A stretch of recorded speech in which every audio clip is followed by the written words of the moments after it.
Hello everyone, it's your favourite Dimmer Matt here. This is the second time I'm doing this intro, because the first time I did it, I realised that I had a big spot of food right there on my t-shirt that makes me look like a dirty bugger. Why are we doing our predictions over here, you might be asking, instead of an episode of the podcast like we have done previously? Because why do a whole hour-long episode when these predictions could be wrapped up in 10 minutes, if that? I need to stop waffling. So just like John Fury says, pop, pop, bang! Here are our predictions for the Premier League season 2023 to 2024.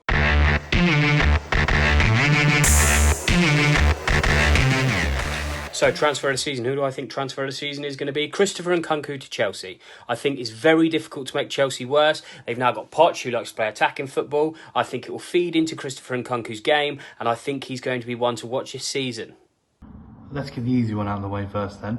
My signing of the season, hands down, is James Maddison. My top transfer might not be that popular. It's going to be Harry Maguire to West Ham from United. I think if you look past the memes, I think he's a really solid centre-back, £30 million, really good price for him. I think with a manager with a bit of confidence in him that Ten Hag didn't have, I think you'll see the Harry Maguire in the first couple of seasons at United and the Harry Maguire that we see for England. So that will be my tip for transfer of the season.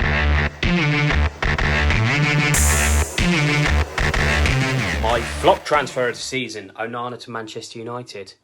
I think he's going to get caught out way too often. He's going to get bullied around because he's not used to the Premier League. And realistically, Man United are going to lose about 12 to 15 points a season because they don't have De Gea in goal. So I think Onana is going to be a bit of a flop. Might be good in 3 or 4 seasons if they persist with him. But this season, it's going to be a bit rubbish. Flop of the season's not much harder. McAllister to Liverpool, not going to happen really, is it? They've lost too many players. My flop player for the season, I think I'm going to have to give it to Kai Havertz. He struggled at Chelsea. He's gone to Arsenal. I think he'll have the same struggles there. I think Arsenal are a very strong side, but they won't be able to carry him that much. I think he'll struggle. And by anyone's logic, I think he will be the flop player of the season, Kai Havertz.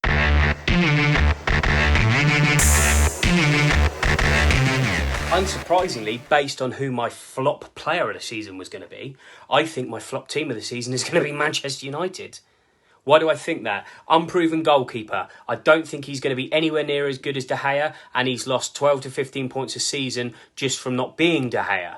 I think they've got an unproven striker in Højlund. Could be good, but probably won't be. He's one of those that maybe he needs a season to get acclimatised to it. And they've just lost their bloody club captain in Harry Maguire. Sticking with Liverpool, team flop of the season is easily going to be them. They're just not getting top 4, not a chance. My choice for flop team of the season, I'm just going to go based on what happened last year, and I'm going to say Chelsea again.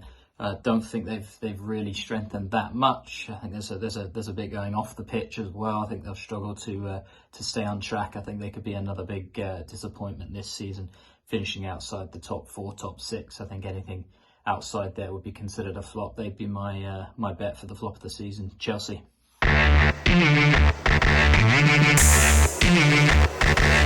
Probably the easiest one to do. Top scorer, it's either going to be Harry Kane if he stays, so that's my prediction. If Harry Kane goes, it's going to be Erling Haaland. Very easy. Again, another easy one, assuming he stays. Top scorer, Harry Kane.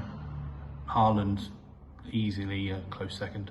My top goal scorer of the Premier League season won't be a surprise to anyone. It's got to be Erling Haaland. I think what he did last season was incredible. I see absolutely no reason he won't go on and do exactly the same, if not better, this season for Manchester City.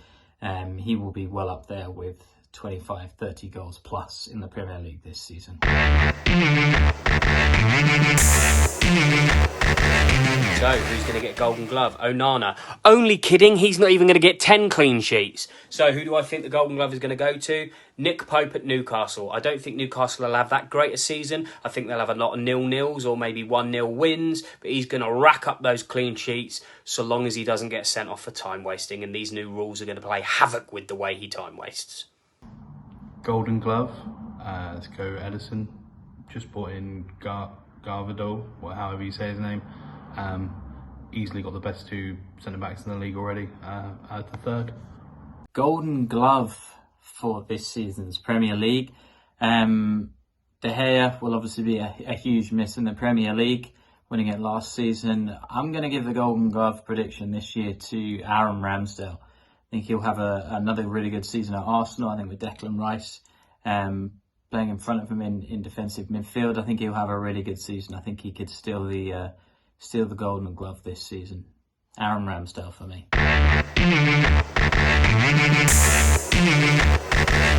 So, surprise team of the season. Given the fact that they're pretty much relegated by everybody who's predicting league tables, my surprise team of the season is Luton, who I do not think will go down.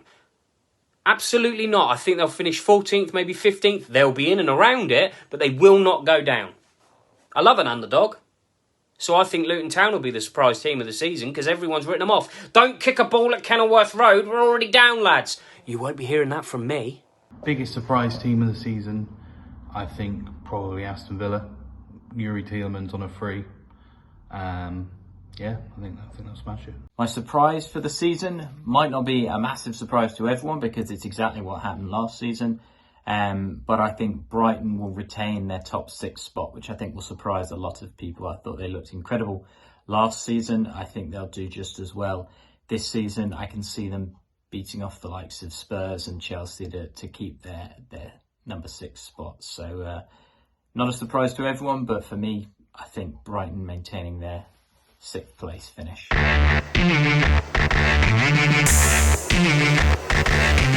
Kit of the season for me, and it's one that we won't see very often because it's a third choice kit. Have you seen Bournemouth's third kit? Nice kit. That for me it wins. Maybe Bournemouth, if you're listening. I don't know why everyone from Bournemouth listening. Michael B. Jordan, I think you're something to do with Bournemouth. If you're listening, how about you make that your home kit? Because look at it. For best kits, I don't think any are that great. I am pulled by Newcastle. I think theirs looks pretty tight. Either that or they just got some cracking Photoshop. My favourite kit for this Premier League season, I'm going to go with maybe a slightly contentious one, but I'm going to say the Brighton away kit. The green and black stripes. I've seen a lot of hate for it online. I think it works really well. I always think Brighton have a really smart home shirt, and I think the away kit is actually really nice. I think green and black stripes will look really nice. So yeah, may not be the most popular choice, but I'm going to go with the Brighton away shirt for my favourite kit of this season.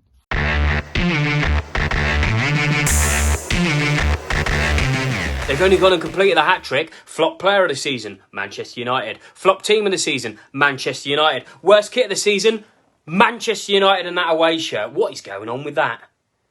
Green and white stripes, some little funny pinstripes. It just looks awful. A worst kit where I'm probably going to get stick. There's 2. Based on the kit alone, Liverpool's away kit is god-awful. But the worst kit of the season is Arsenal's home kit. Why have you got gold in it? You thought you were going to win the league. You didn't. Take the gold off. You're ridiculous. My worst kit for this season, as much as I would have liked to have liked it, is the Manchester United away, and for that matter, the third kit. The away kit, the white and green stripes, just not doing it for me.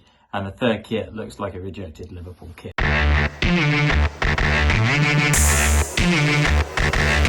My top 4. If Harry Kane stays, Spurs are finishing 4th. If he goes, it's going to be Newcastle finishing 4th.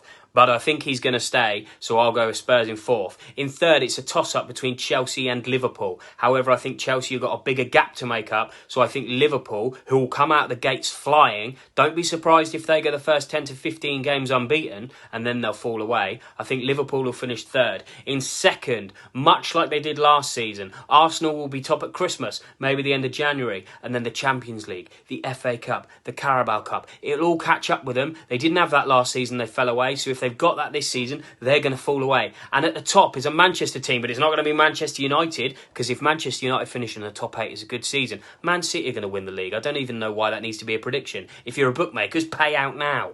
So top 4, clearly City are going to win the league again. Surprise, I reckon Chelsea are going to be 2nd. They've got a decent team and a better manager. United, probably 3rd. And then the scum that is Arsenal, pop in 4th.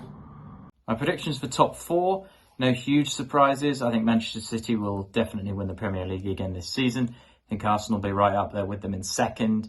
I think Liverpool will sneak back into the top 4 this season, finishing in 3rd. And I think Newcastle will finish in 4th and hold on to their place in the top 4. I just don't think Manchester United have done enough this summer to stay in the top 4. So that'll be my prediction for the top 4.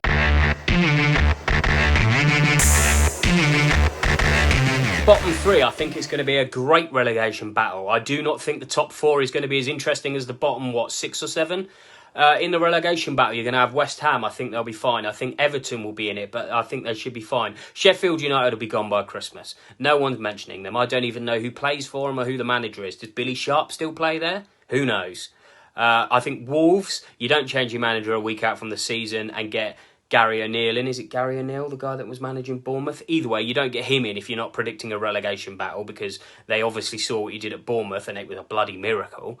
Third team to go down, I think it will be a team that should have gone down last season but didn't, is Nottingham Forest. So bottom three to go down. I think Everton have run out of time. They're gone. Luton will struggle. And Wolves, I don't think Wolves have got much going from this season. My prediction for the bottom three, the relegation zone, in no particular order, would be Luton, Sheffield United and Nottingham Forest. I think Luton and Sheffield United will struggle coming up from the Championship to compete with some of the established teams in the Premier League.